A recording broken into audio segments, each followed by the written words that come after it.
So ఈ గోశాల గతంలో కూడా చాలా ఇబ్బందులు ఫేస్ చేశాం. చాలా మందికి కూడా మేము వాయిస్ ద్వారా మేము వాళ్ళకు ఇన్వైట్ చేశాం. సమాజము ఏదైతే గోమాతను సనాతన ధర్మంలో భారత భాగవత రామాయణాల్లో ఈ గోమాతకు ఒక ప్రత్యేకమైన ప్రశస్తి ఉంది.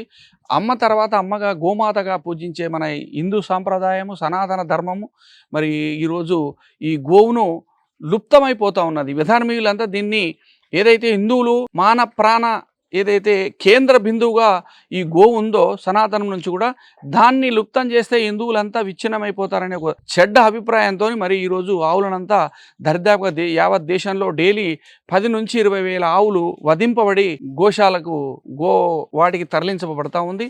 వాటిని అనేక మంది గోశాలలో అనేక మంది గోభక్తులు రిస్క్ టీములు తయారై వాటిని రక్షించి ఈ గోశాలలకు సంరక్షణకి ఇస్తూ ఉన్నారు. రాబోయే కాలంలో మరి ఈ గోవులు మనం జూలో చూడాల్సిన పరిస్థితి వస్తుంది.